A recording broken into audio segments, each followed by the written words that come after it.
My name is Nader Dabbit. I work as a senior developer advocate on the AWS team of mobile developers. So the team that I work with is the AWS mobile team, but in reality, we're kind of not only focused on mobile anymore. As you're about to see, we're going to talk a lot about web and cross-platform stuff. So we're kind of transitioning to not only mobile, but client technologies in general. So we're covering a lot of stuff with React, Angular, Ionic as well. We're also still doing all of our native stuff. So before I get started on all of the things that we're going to be talking about with Amplify, that's really mainly what we're going to be covering today. I want to get a quick idea of people that are here visiting and attending this session. Who here is currently using Amplify and has kind of had a lot of experience with it? Okay. And then who here is coming to learn more about Amplify and maybe they haven't used it yet? Okay, perfect. That's good to know because there's quite a bit of information in this talk focused not only at existing Amplify developers, but new developers. So we're going to talk about everything from the very basics of Amplify. We're going to talk about all of the new features that we've added over the past year. We're going to talk about some best practices around some of the new features that we've added, and we're going to deep dive on some of those new features. And then we're going to do a live demo. So let's look at the agenda in general. First of all, we're going to go over an overview and a state of the union, which is basically going to be a quick overview of how Amplify works. We're going to talk about all of the different pieces of Amplify and how they fit together. We're then going to do a state of the union, and actually that's going to come first. It's going to give like a quick overview of the past year of how Amplify has done in the community and how people are using Amplify. We're going to then highlight the new features that we've added over the past year for both Amplify Framework and the Amplify console. We're going to highlight those new features in depth for both of those platforms. And then I'm going to do a live demo where we're going to basically rapidly prototype and test an end-to-end music festival API with Amplify. And we're going to be building everything from the databases to the authorization and the authentication and all the different mechanisms around fine-grained access control. And we're going to test that out locally, and then we're going to deploy that and look at it in the Amplify console. If you're interested in talking more about all this stuff, you can come find me afterwards. I'm going to hang out in the hall later, or you can follow me on Twitter, Dabbit3. I really am very active there, and I'd be happy to have discussions there as well. If you're interested in these topics and you want to dive into more depth on these are the breakout sessions that I would really recommend, especially the first two here, MOB302 and MOB402, if you want to see some launch announcements for some stuff that we're going to be launching here. And then if you want to deep dive on how to do stuff with Amplify, check out the rest of these, 334, DOP334, EUC309, EUC401, MOB302, and MOB311. So let's take a look at Amplify, how we've done over the past year. In 2019, so far, not counting reInvent, we've already had 15 launch announcements for the Amplify framework and 16 launch announcements for the Amplify console. We've seen a pretty massive increase in downloads and usage for some of the top components in the Amplify library, mainly the auth category, API, storage, and analytics. These are kind of like the main categories that people are using, and this is where we've seen the largest increase in adoption. We also launched the Amplify community site, and the Amplify community site is a way for us to highlight people in the community that are building stuff with Amplify and have a single place for us to put all of our tutorials, all of our videos, all of the new stuff that has come out. We put it here. We also put all of the community stuff here. So if someone has written a good blog post or created a nice video or a tutorial, we put it here and we highlight it. And we also highlight all of the events that are coming up that have to do with Amplify, either things that we're actually going to be presenting at or people from the community are going to be presenting at. So if you're interested in kind of going to conferences, meetups, anything like a workshop, you can probably find this on the Amplify community site. And then with the facilitation of that community site and working with community members, we've seen a 400% increase around there with community contributions in 2019 for blog posts, tutorials, and things like that.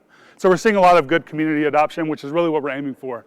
So what I'm going to do now is go through a quick overview of Amplify, and we're going to talk about all the pieces and how they fit together. Amplify, we like to talk about it in a couple of different ways. So we say the Amplify framework, and we say the Amplify console.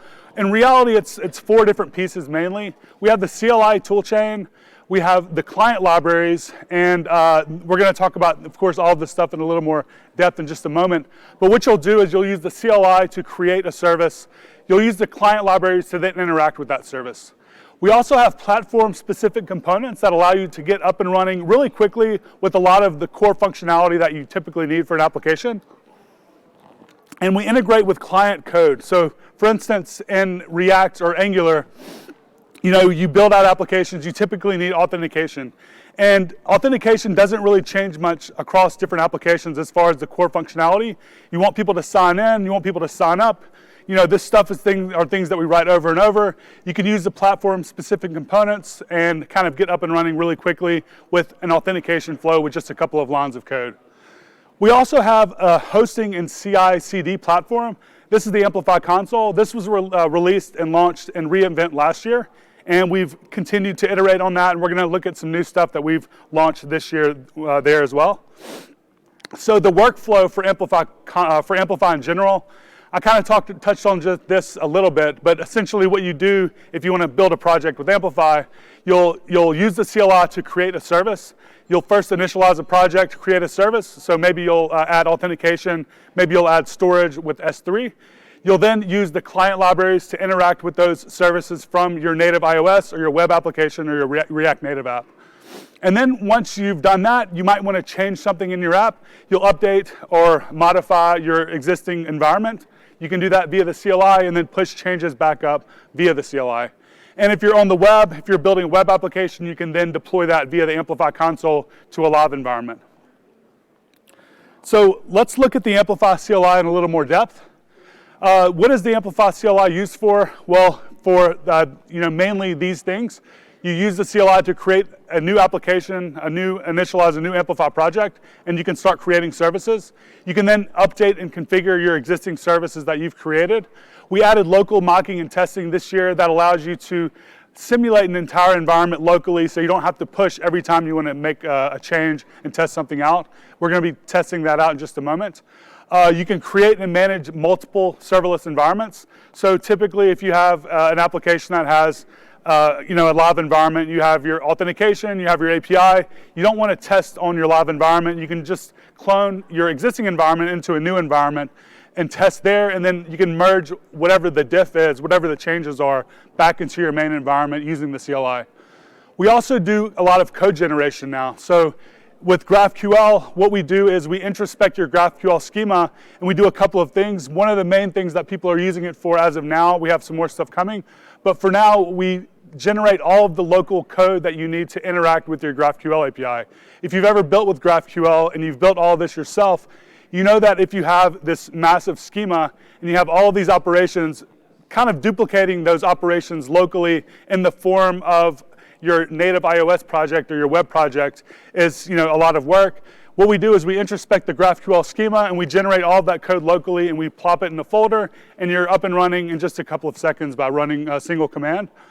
And you can also, of course, remove services and delete your entire project directly from the command line, so you don't really have to go into the AWS console. So the CLI usage, this is kind of how it looks if you've never used it before. To initialize your initial project, you run Amplify init. You want to add a service, you run Amplify add in the name of the service. For API, it would be API. For authentication, it would be auth. You can then test it locally by running Amplify mock. You can then update whatever features that you'd like to update by running Amplify update with the name of the feature. When you're ready to deploy, Amplify push. The client is used to interact with these services after you've created them via the CLI or not. You don't actually have to use the CLI. If you've generated your project using CloudFormation or whatever, you can still connect directly from the client using Amplify Client. We have now something coming this week, Amplify Native for iOS and Android. We have our JavaScript client for web and React Native, and that's really what we're going to be focusing on today. And we also have those JavaScript framework specific components, and we're going to look at which clients that we support in just a moment. So for Amplify Client, what we're coming out with this week is native iOS support and native Android support. So a lot of people really enjoy using Amplify, and they don't enjoy using the AWS SDKs for mobile as much. So we're bringing Amplify goodness, directly to these native environments. So we'll have Amplify iOS and Amplify Android coming this week. As far as the framework-specific components are concerned, really, this is what we support at the moment. We're looking at Svelte as well. So if you're building with React, React Native, Angular, Vue, or Ionic, we have all of those framework-specific components that you can import and use there. Of course, you can use Amplify JavaScript with any JavaScript library or any JavaScript client. It doesn't have to be one of these. So what does the usage look like on the client? Well, essentially, it's pretty much this. You import whatever you'd like to use from the Amplify library. So here we're importing API. You can use API to make calls to API Gateway or GraphQL. If you're working with API Gateway, you'll call HTTP methods, so get, put, post, delete, so on and so forth. If you're working with GraphQL, you'll call API.GraphQL. As far as the framework-specific components are concerned, it looks something like this. This is literally the only 2 lines of code that you need to get up and running with authentication in React. You import the with authenticator component from Amplify React. If it was Vue or Angular, it would be Amplify dash, name of your framework. You then wrap the component that you'd like to authenticate with this higher order component. We scaffold out that entire authentication flow in front of your component. So something that we've added recently that people have been asking about is support for a sign-in with Apple. I actually released a really in-depth blog post today on dev.to called React Native Authentication in Depth, talking about how to do OAuth with Facebook, Google, Amazon, and Apple, and also OIDC. And if you're interested in learning more about this, I have a session later on. It's MOB307, where we literally only talk about authentication for the entire hour, and it's for web and React Native. So now if you need to use the Apple sign-in, it looks something like this. If you're using the hosted UI on the left, this is something that you can get up and running with a single function call. You call auth.federated sign-in, I think. And what we do is we actually open up a hosted UI. This is part of Cognito. And anything that you've configured in your project as far as authentication is concerned, we have like a basic UI that you can use. That's the UI on the left. And of course, you can use your own UI. The one on the right is something I threw together for this talk, and it's something that I'm going to demo later. It's just kind of just an example of buttons that you would press and call whatever OAuth that you would like to use. So first, we're going to go over the Amplify Framework new feature overview for 2019. So one of the things that we've added so far this year, these are the ones that I'm excited about. These aren't really all of them. We added support for Lambda triggers for S3 and Cognito. So for instance, a lot of times you need to have some post-authentication trigger for Cognito, add a user to a group. You can do that now via the CLI pretty easily. We added local mocking and testing. That's been a really popular feature. We added multiple authorization types for AppSync. So before, it was kind of hard to get up and running with multiple authorization types. So maybe you wanted public access and private access on your API. We added direct support for that via the CLI and the client. We added support for custom AppSync resolvers. So you can write your resolver code locally in the project and run an Amplify push, and you get your changes pushed up, and you don't have to kind of muck around in the dashboard there. We also added support for AppSync Lambda resolvers. So if you want to have a Lambda function run as your GraphQL query or mutation, we added that. Custom DynamoDB indexes allow you to configure more sophisticated data access patterns on DynamoDB via your Amplify and your AppSync application. We added machine learning and artificial intelligence service integration using the predictions category. Multiple environments, something that we released at the beginning of this year. We also added support for Amazon Aurora Serverless as a data source. We added full stack starters, which allow you to deploy and get up and running with the front and the back end via the CLI for a lot of popular projects. So we have like an authentication starter or a Gatsby starter or whatever kind of starter you'd like. That way you can have kind of an entire boilerplate to start with, not only on the front end, but also on the back end. And then we added OAuth configuration via the CLI, so you can then do all of this Facebook and Google OAuth stuff and get it configured locally. You don't have to leave your command line. Now, as far as reInvent is concerned, two of the main things that I'm excited about that we're going to be releasing this week, we're bringing the Amplify.js library goodness directly to native iOS and native Android. If you'd like to see this launch and learn more about it, check out MOB306 L, so it's like a leadership session. We have a couple of people from our organization that are going to be there. And then we're bringing, this is probably the most thing that I'm the most excited about, and I'm really kind of just giving a general idea because I'm not supposed to go too in depth on it. We're bringing massive improvements to offline and real time across all of the clients. So web, React Native, native iOS, and native Android. If you'd like to learn more about that, check out MOB307. Richard Threlkeld, he's one of the lead engineers on our team. He's going to be the one presenting that session. Also, if you follow me on Twitter, I'll be releasing a lot of posts and retweeting people and posting information about those releases. So I'm going to go over some of the new features a little more in depth and talk about a little bit of best practice around Amplify. So one of the most important features that we released this year is this idea of having multiple authorization types for your AppSync API. So now you can mix and match between Cognito user pools, OIDC, IAM, and API key. So how does this look? Well, now via the CLI, when you're creating your API or you're updating your API, if you're using an older version of the CLI and you upgrade it to the newer version, you'll now have the option to do advanced settings. And then in the advanced settings, you'll then have the option to add whatever additional authorization types that you'd like to have. So now what you'll end up having is a main base authorization type. So you can choose API key or Cognito as your base, and then you can add additional ones in accordance to whatever your application needs. So you'll just have all of these things given to you via the CLI, and then once you're ready to configure these in your GraphQL schema, you can then pass in that array of rules, and then you can set whatever rules that you would like directly there. So you can set public, private, whatever you like, groups, and when you run your GraphQL code generation, when you run push, when you mock locally, we'll take those rules into account, and we'll then generate the resolvers that are necessary for all of this to work. Once you've done that on the back end and you want to integrate on the client and you want to change the authorization type of the API call, you'll still have that base authentication type or authorization type in your project. So when you run Amplify configure, you'll be given that base type, and then you can set an additional different type if you'd like to have a different type of call. So here you can just set the auth mode to whatever you'd like. This overrides the default. AppSync Lambda resolvers. So you can now add a Lambda function as the resolver for your GraphQL query and mutation. So we enabled Lambda functions as GraphQL resolvers. You can also configure the permissions directly from the CLI, and you can also mock and test all of this locally as well. So not only are you mocking and testing your base AppSync API, you're mocking and testing everything.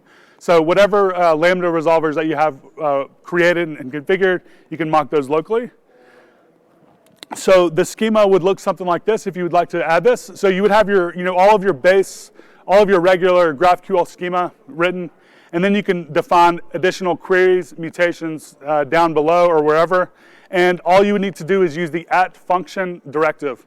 So here you see we have @function. We set the name of the function. Now whenever we call this query with any or mutation, it'll invoke this Lambda function as opposed to invoking whatever other resolver might be associated with a typical GraphQL operation. So how would you integrate with this in the actual Lambda function? Well, if you see the actual API call at the bottom here, we're just calling that regular API.GraphQL, passing in an argument. And then in the Lambda function, you're now going to have the event.arguments argument.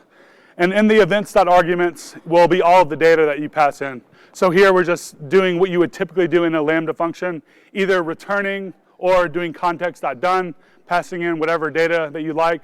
That will come back in the form of a GraphQL response. So what are some of the tips and best practices that we have kind of seen and we recommend over the course of the last year or so? Well, one of those, this is all going to be using a lot of the new stuff that we've added. So as far as authenticating and authorizing your API, we have a lot of sophisticated stuff going on with auth now, and we've had people that when they first started getting up and running with AppSync, they would leave their models, or they would leave some of their part of their application open, and their subscriptions would be open, or maybe whatever piece of their data would be open for people to subscribe to if they weren't already part of signed into the application.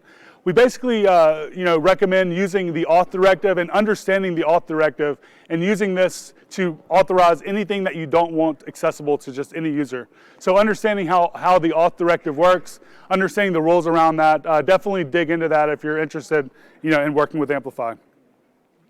Also, take advantage of the local mocking and testing. This is more around developer velocity, because when you're testing out your Amplify project in the past, anytime you wanted to test a change, you would have to deploy, and it would take a couple of minutes. Local mocking and testing only takes a couple of seconds. So over time, just try to learn how to use the local mocking and testing. I'm actually going to demo that later here today, and this is going to be like a big thing that's going to be a time saver. Also, going deeper into the authorization stuff, you can also take advantage of field level authorization, which means you can set authorization rules around different fields in your GraphQL type. So instead of just authorizing the type itself, you can actually authorize different fields within your type. So if you have a phone number or some type of ID that you want secured, you can add rules there as well. Multiple environments to test in production.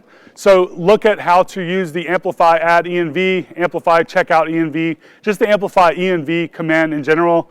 This way you can kind of have your main environment in one place, and check out new environments to test out whatever features that you like to play around with. We added support recently for Amplify console branch previews, and also Amplify console PR previews. So if you're testing in a live environment, you don't want to just test locally, you can use Amplify console branch previews and Amplify console pull request previews to preview whatever things that have changed, not only on your front end, but also on your back end. And then finally, understanding the key directive. The key directive is something we added recently, this year also as well. And the add key directive allows you to add additional, really interesting data access patterns across your application. Recently, I released a blog post about a week ago that shows how to take the DynamoDB best practices guide, implemented that into GraphQL. And there we have, I think, 29 different data access patterns across a single GraphQL schema. So you can do things like querying based on different global secondary indexes. You can do things like understanding how to model relational data across a DynamoDB or a NoSQL table and things like that. Check out the documentation there. We go into a lot of depth there as well. This is more an advanced use case, but it's something that will come up if you're building using Amplify. Amplify console. Amplify console offers Git-based hosting and CI/CD for your applications. Right now, only web applications. We deploy to a globally available CDN, and we have instant atomic deployments that are kind of built in, which basically means if you deploy your application, you don't have any downtime. Once the application deployment is successful, we then have the new version of your application go live. We have support for deploying either your front end only, or your back end only, or your front end and your back end together. So I'm going to do a preview and a demo of deploying on the Amplify console in just a moment. We have pretty easy support for custom domain names. I have a video out that shows how to set up a custom domain name in about 3 minutes. All that stuff is on the Amplify community website if you're looking to learn to actually see some of the stuff I'm talking about. And you can also set up password protected deployments for free, and it only takes really a couple of seconds. So what are some of the new features that we've released this year? These are the main ones, I guess you could say. It's not all of them, but we released just this week before reInvent full stack backend visibility, which this kind of goes along with the CLI as well. So now whenever you create a Amplify project locally and you run Amplify push, you can then go to the Amplify console and actually see all of the backend environment stuff in the console, even if you haven't deployed the front end. So we now have that one-to-one kind of integration where you can visualize everything in the AWS console. Pull request previews, I mentioned that just a moment ago. We have CloudFormation support. We have a way to set up webhooks pretty easily. If you want to have a way to kick off a new build, I launched a project a couple of months ago called Jamstack CMS. We have a button there. You can configure that from the CLI. That way you can kind of do all of your development somewhere else, and without having to actually go into the console, you can kick off a new build. Instant cache invalidation, custom HTTP headers. Not only can you deploy now via Git, but you can also deploy via S3, Dropbox, or wherever just by uploading a zip file. But right now, Git is still our most popular way of deploying. End-to-end testing, we also added support for Cypress testing directly in the console. Delta deployments, which deploys only the changes that have been made. Branch auto detection, custom container support, live package updates, and you can now have easier access to your access logs. So what is the full stack backend visibility? This is a new feature we released this week. This is kind of what it looks like. Before, when you would only be able to see your front end and information. Now you have the option to view your front end or your back end. And this is what the back end visibility looks like. You kind of have a list of all the different services that have been enabled. So here you can see we have a link for authentication, API, storage, analytics, function. And in the actual function section, you can see your CloudWatch logs there as well. So you don't actually have to go into CloudWatch to see anything that you've console.logged. You can see it all there in that console there. We're going to test and do a demo of this in just a moment. Pull request previews. Now you can set up your previews pretty easily in the console by clicking on the new preview link on the left-hand side. And here you'll see a new link that will show up anytime anyone submits a pull request. We'll then do a build if this is enabled and give you a link to then check out whatever changes have been made. And then once you've tested that out, you can then merge back into your main environment. All right, so we've gone over a lot of this stuff. Now we're going to go into some demos. We're going to be demoing two things. The main thing that we're going to be demoing is creating and mocking a music festival API. And then I'm going to take this API and then deploy it to the Amplify console, and we're going to take a look at it there.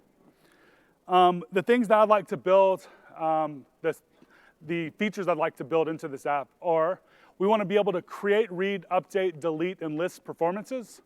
We also want to be able to create, read, update, delete stages for the performer. We want to add some authorization rules. We want to make sure that only admins can create, update, or delete. But we want to make sure that anyone can read. As long as they're using the app, they can, of course, read from the database. We don't want to, have any rules stopping that. We want to be able to mock. We want to also mock this and test this locally. We want to build this in about 5 minutes. And now we're going to take a look at the actual architecture, just a quick overview diagram of what this looks like. Essentially, it's something like this. We authorize the user via Amazon Cognito. Once that user is authorized, we then make an API call to AppSync. AppSync then verifies the caller. If the caller is authorized to make the request, we send the request to DynamoDB, and we do authorization checks in the Lambda, in the actual GraphQL resolvers, making sure that the user is authorized to make that request. So in the actual demo, the things that we're going to be building are an AppSync API. We're going to deploy the DynamoDB tables. We want to have API authentication and authorization and fine-grained access control rules. So I'm going to jump into the demo.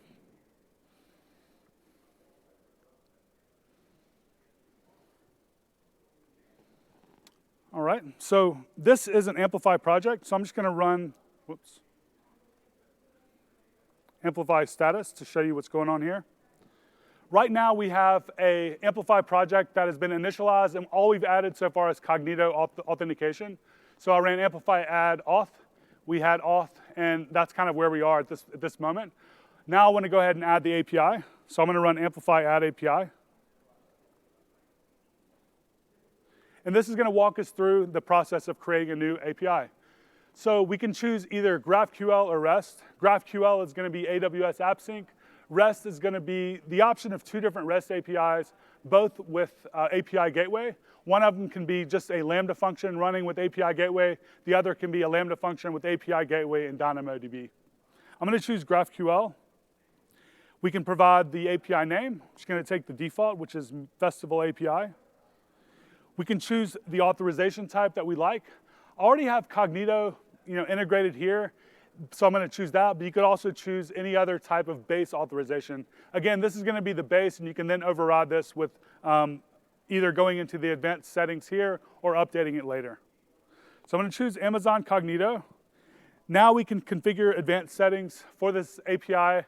Again, doing this would allow us to add other authorization types, but I'm going to choose no because we want to just take Cognito and go with that. If we have an annotated GraphQL schema, if we have our schema already built, something we already want to work with, we can just reference that file path here. But since we don't, I'm going to choose no, and then it's going to ask us if we'd like to have a guided schema creation.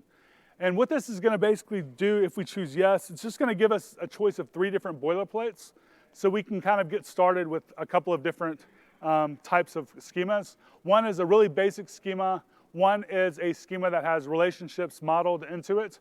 The other is a schema that has relationships and fine-grained access control modeled into it. So it kind of gives you a starter project if you need any of those things. But really, I'm going to be starting from scratch, so it doesn't really matter. And then we're given the option to go ahead and edit the schema. And this schema should then be opened up in our text editor, or it'll just give you the file path if you don't have your editor configured. So what we want to do now is I want to go ahead and we're going to have a performance type and a stage type.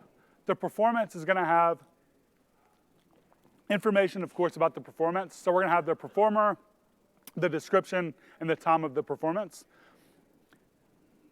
Next, we're going to go ahead and add the stage type. Whoops. The stage is going to be pretty basic. All we need is a name for the stage and an ID. And you'll notice that we have this @model directive added to each type. The @model directive is part of the GraphQL transform library. And this is something that's kind of unique to Amplify.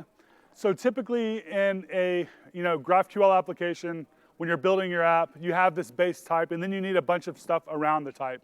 You typically need a CRUD and list operations, to start things off.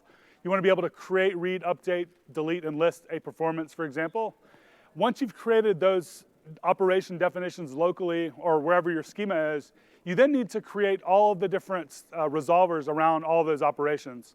So if you're using whatever data source, you need to have a way to fetch the data or mutate the data in your database, and then return whatever response you need for that operation. So you need your resolvers and your definitions. And then finally, you'll need a database or a data source. So building all this stuff from scratch typically takes a lot of time. Basically, what the @model directive does, it builds out all of that schema for you. It builds out all of those resolvers for you. And it also deploys DynamoDB tables for whatever type that you've decorated. So here we're going to have a performance database and a stage database. Finally, we want to now add a relationship between the performance and the stage, because when we list all of the performances in our app, we want to be able to reference which stage it's on without another call. We want to have that direct data come directly from our main call. So what we can do here is add a stage type or a stage field to our performance type. And we're using a reference to the stage type, and that's not going to be enough to actually make the connection. What we need to do is add a connection directive. So using this @connection directive will automatically create a one-to-many relationship and allow us to then reference different stages when we create a performance.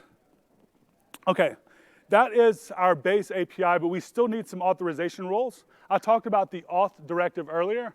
The auth directive, again, is kind of what allows us to add these authorization rules around either a type or a field in our type. So what we want to do is we want to have 2 types of users. We want to have admins. Admins can create, update, and delete items. And then we want to have just the typical signed-in user. The signed-in user, though, can only read. So how would this look? Basically, something like this. I'm going to use the auth directive, and I'm going to pass in 2 roles into that roles array. I want to add a rule for groups. The groups is going to allow anyone with an admin privilege or in the admin group to be able to do anything that they would like. So we're saying if someone is in the admin group, they can do everything. They can create, read, update, delete, whatever. And then we want to add another rule around anyone that is actually signed in. So as long as they're using the app and they're signed in, we're going to allow them to read.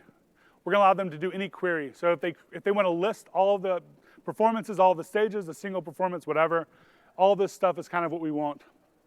So that's really about it. We're going to create these rules, and we want to have these rules around not only the performance, but also the stage. So I'm going to go ahead and go to the stage type and add the same thing. We have the, at auth, we're allowing groups and we're allowing private access. The private access, we're only allowing the reads. One other note, you're noticing that we're hard coding that admin's array as admin as the group. This can also be resolved at the field level. So if you have a type and you'd like to have this more dynamic, this can be resolved from a operation from GraphQL, essentially. Okay, so now we're done with that. Our schema is done. So the final schema looks something like this. 2 types, 2 authorization rules. Both of the types are decorated with the @model directive. So now we want to go ahead and test this out. What I'm going to do is go back to the command line and press enter. The CLI is going to introspect our schema and make sure it's all looking good. There's no mistakes. If there was, we would be prompted with a mistake, hopefully a helpful error. And our schema is compiled, and we can now either mock this or we can deploy this. So what I'm going to do is I'm going to do both. First, I want to go ahead and mock this, and then I want to deploy it. So after we're done testing it out locally, we can go look at it in the Amplify console. So I'm going to go ahead and run Amplify mock in one window. In the other window, I'm going to run Amplify push.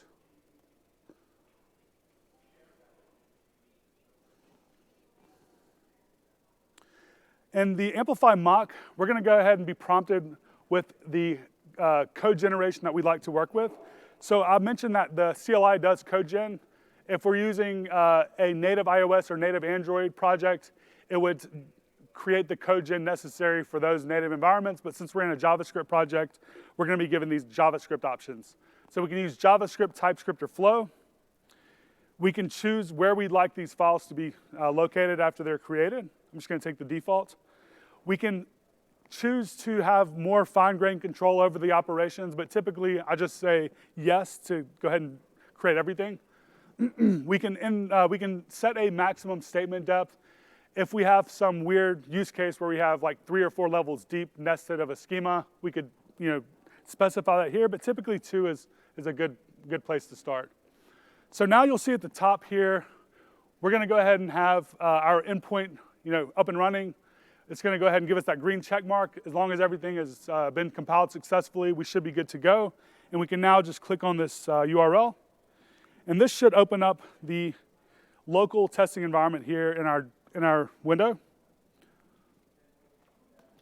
So what this basically is, it's a graphical explorer. And a graphical is an open source technology in the GraphQL space that is something like Postman, but for GraphQL.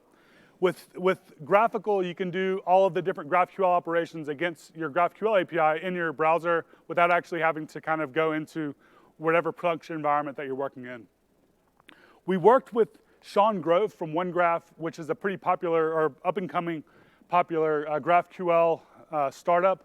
He has a really nice user interface that allows you to then, instead of actually having to write out all the different GraphQL operations, you can just click on the left-hand side and we'll populate the fields for you. So let's say we wanted to go ahead and list all of the stages. I could go ahead and do that without having to actually write any code myself. But we don't have anything there yet because we haven't created anything. What we want to do is go ahead, we want to create a stage, we want to create a performance, and then we want to query for the relationship between performances and stages. We want to go ahead and test that relationship out. So we're going to run a query that queries all of their performances and the related stage that it's associated with. So what I'm going to do is I'm going to actually go back to my project, and I have a bunch of operations that I've created, so I don't have to write these manually, but I'll go through each one of them real quick. So we're going to go ahead and run the create stage mutation. We're going to pass in an ID ourselves. If we didn't, we could auto-generate an ID, but I needed the ID for this live demo, so I'm passing in just an ID of main. We're creating a performance. The performance has that reference to the ID to make that relationship work. So we're passing in a performance stage ID. And then we are doing a query where we're listing the performances, and then we're actually able to reference that stage right here. So we're seeing that relationship between stage and performance that's queried here. So let's go ahead and I'm going to check my auth first because I want to make sure that we test these authorization rules. And you can do that by modifying essentially what the JWT would be, the JSON web token passed in from your app locally here in the testing environment as well. So right now, I'm not associated with any groups. I'm just some random user, user1 with a email address. So I'm going to go ahead and try to create a stage. And what should happen is we should not be able to create a stage because we're not an admin. But we did run a query a second ago, so our queries are working. So that's good. So we know that our authorization rules are working. So let's go ahead and sign in as an admin. So I'm going to go ahead and click Update Auth. I'm going to go ahead and choose admin as group, and I might just go ahead and put a username that's a little different to go with me. And now when we create a stage, we should be good to go. We see that the stage was created successfully. Now we're going to reference that stage in our next mutation. So we're going to create a performance using that stage that we created. Next, I'm going to go ahead and create another performer.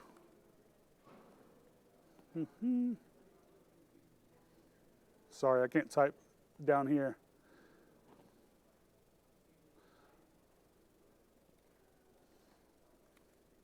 As you can see, my taste of music. All right, we created two performances, both on the main stage. So now let's test this out by running this list performances query. And now we see that the query is running successfully. So we see that we have our items that are returned here. So we're getting the ID, the description, the performer, but we're also getting the stage. So we're seeing that relationship is kind of working good for us. And we're doing all of this locally. All of this, of course, has not been, it has maybe been deployed, but we're not deploying live. Okay, now we're back to our main environment where we deployed this. And we see that all of these things have been deployed successfully. So now we have our live API that we can go check out as well. And we're given that GraphQL endpoint. So what I'm going to do is I'm going to go to the Amplify console right here. And I'm going to see that I have all of these apps here. In the Festival API, I deployed this earlier with just auth there. But now when we go in there, we should see that we have our API there as well. And in the console, again, with the new feature that we released with the front end and back end, we now have a different tab for the back end environment. So before there used to be just one area, that was it. Now you have two areas. You have your front end and your back end. We don't have any front end deployed at the moment. It's just all back end stuff. So I'm going to go ahead and click on back end environments.